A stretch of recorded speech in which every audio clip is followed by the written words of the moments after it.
Hola Vivers, mi nombre es Sandra y en este vídeo vamos a resolver el examen de filosofía de la convocatoria ordinaria de mayo de 2023 de la PCE.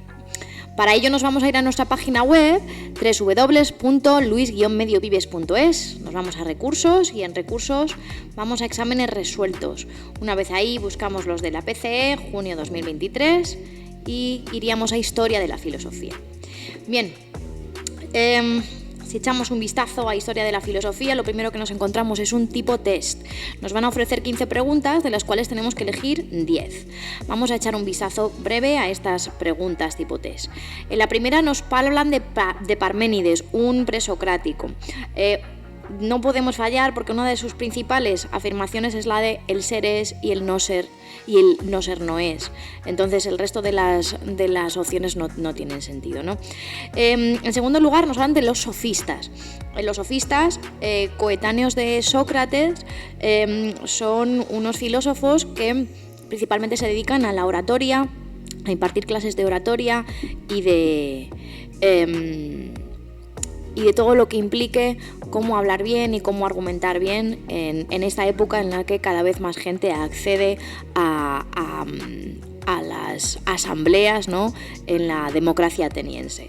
Entonces ellos, que provienen de muchos lugares, que han visitado muchos sitios, saben que las leyes van a ser convencionales y relativas. De hecho, ellos van a introducir el concepto del relativismo moral, porque van a identificar que lo que en un sitio se considera correcto, en otro no. Pasando a la pregunta número 3, dice, aunque ser se dice de muchas maneras, Aristóteles emplea el término ser fundamentalmente como sustancia. Bien, pues la palabra sustancia es una de las más importantes dentro de la filosofía aristotélica, ¿no? Se define como aquello que solamente puede existir por sí mismo. En la pregunta número 4 nos encontramos con credo ut intelligam. Credo ut intelligam quiere decir creer para entender.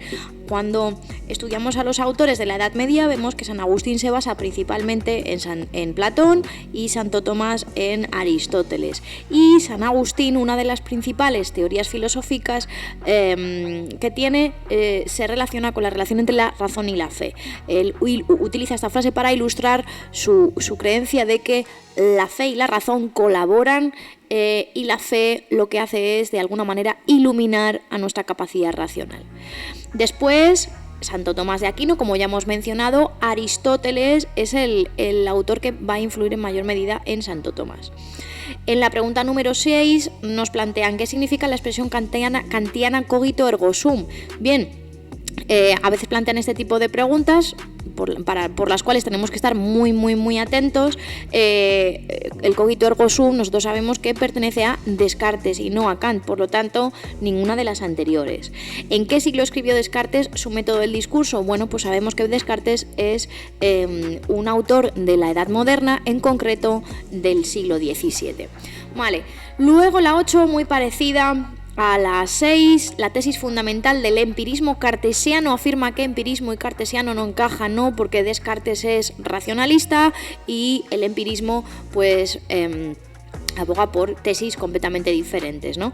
Por lo tanto, ninguna de las anteriores. Vamos a la 9, dice, según Hume, la idea de causa no procede de ninguna impresión y no es más que un mecanismo de la mente del sujeto. ¿Por qué sabemos que esta es la correcta? Porque si dominamos mínimamente a Hume, sabemos que una de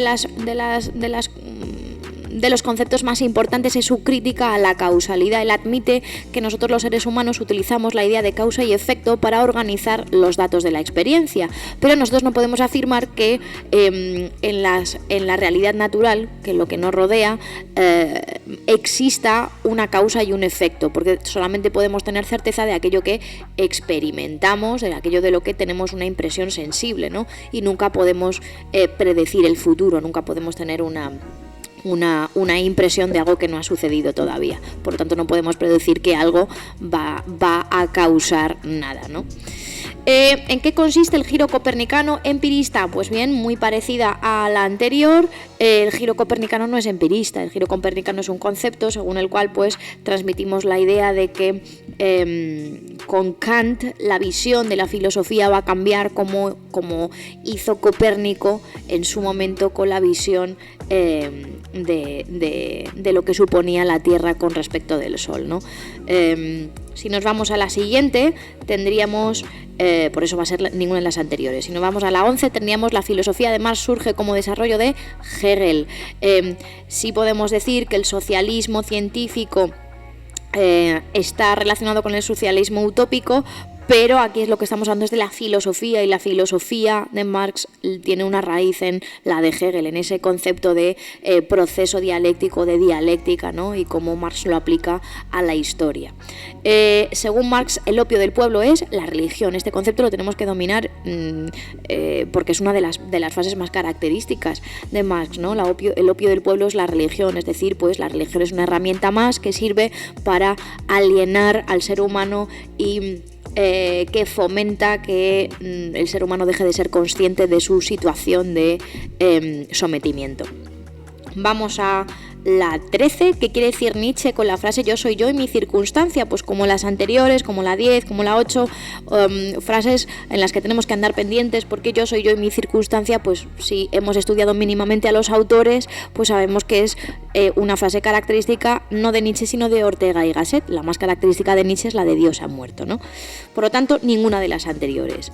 Ortega y Gasset sostienen la teoría de el perspectivismo. ¿Por qué no el objetivismo? Que seguro que muchos habéis dudado, porque el objetivismo es una etapa de su pensamiento, pero no una teoría filosófica, mientras que el perspectivismo sí lo es.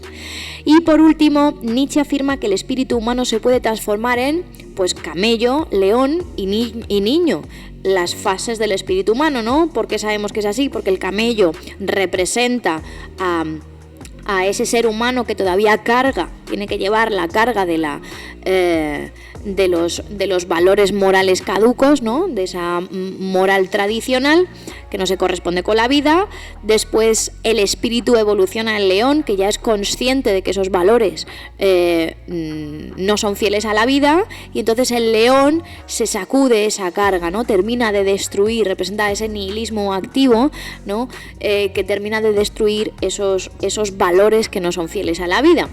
Y el niño representaría el superhombre, ¿no? Ese estadio superior según el cual el ser humano ya se ha quitado la carga moral, ya ha terminado de destruir los valores morales vigentes o los valores sobre los que habíamos depositado nuestra confianza y que sabemos que no son fieles a la vida, y entonces ya podemos vivir en la inocencia del devenir y crear nuestros propios valores que sí que van a ser fieles a la vida, a ese cambio constante, a ese lado apolíneo y dionisíaco, etcétera, sin negar ningún aspecto de la vida, ¿no? Bien, pues hasta aquí el test. Vamos ahora a echar un vistazo muy breve sobre el comentario de texto. Nos proponen dos textos, un primer texto de Platón, lo cual pues siempre es una alegría, porque Platón es de los autores más relevantes y de los autores que más nos pueden ayudar también para relacionarlos con el resto, y por otro lado la opción B nos plantean un texto de Ortega y Gasset. Vamos a echar brevemente un vistazo. Pues el primer texto, ¿de qué trata? El primer texto, un texto también muy representativo y muy relevante de Platón, que pertenece a la República.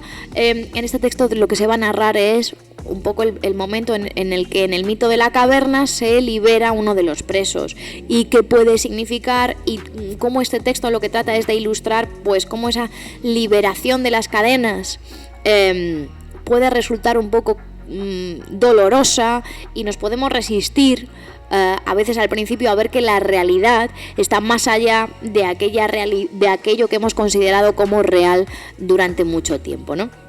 Podéis echarle un vistazo a nuestro comentario en el PDF que tenéis subido.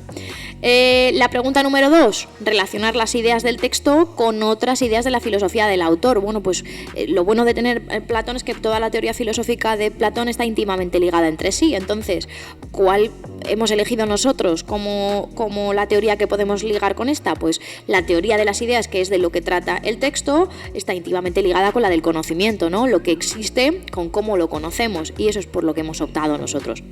Os animamos a que echéis un vistazo al proceso del conocimiento platónico, que a grandes rasgos pues deberíais hablar de esa línea ascendente, cómo empezamos por conocer las sombras o reflejos en el agua, para conocer los objetos, luego las realidades matemáticas, para acabar conociendo las ideas, y en la cúspide estaría esa idea del bien, ¿no?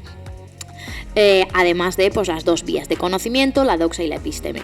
Bien, relacionar a Platón con otro autor, pues podemos relacionarlos con muchísimos. Nosotros hemos optado por Nietzsche, pero realmente podemos relacionarlo con San Agustín, podemos relacionarlo con Descartes, con un montón. O sea que, bueno, pues cuando nos toca Platón y el texto que aparece de Platón nos resulta fácil, pues yo siempre recomiendo ir a por Platón. Vamos al siguiente texto, al de Ortega. En el texto de Ortega lo que se nos plantea es el sistema de vigencias, ¿no?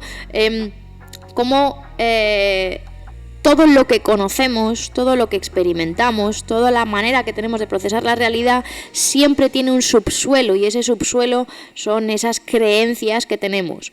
El texto de alguna manera explora esto, ¿no? Como decimos al final, cómo la valoración de la realidad depende de lo vivido anteriormente, por lo que las estructuras sobre las que la juzgamos, la realidad, no son estáticas, sino que van avanzando a medida que nosotros precisamente vamos conociendo esa realidad, porque la realidad, como ya sabemos, para Ortega está en constante cambio, ¿no?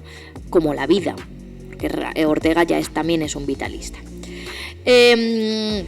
En la pregunta número 2 hemos relacionado las ideas del texto con otras ideas del autor. En este caso, pues hemos hablado de la historia, ¿no? El concepto de razón histórica, de razón vital, hemos ahondado un poquito más en las creencias, etcétera. Y por último, en la pregunta número 3, hemos optado por relacionar a Ortega con Nietzsche, dos vitalistas, pues un poco la diferencia entre sus diferentes visiones sobre el perspectivismo, ¿no? La doctrina del punto de vista de Ortega y cómo lo ve Nietzsche, y bueno, y poco más. Esperamos que este examen os haya salido súper bien y que nuestra resolución os haya resultado útil. Un saludo, Vivers.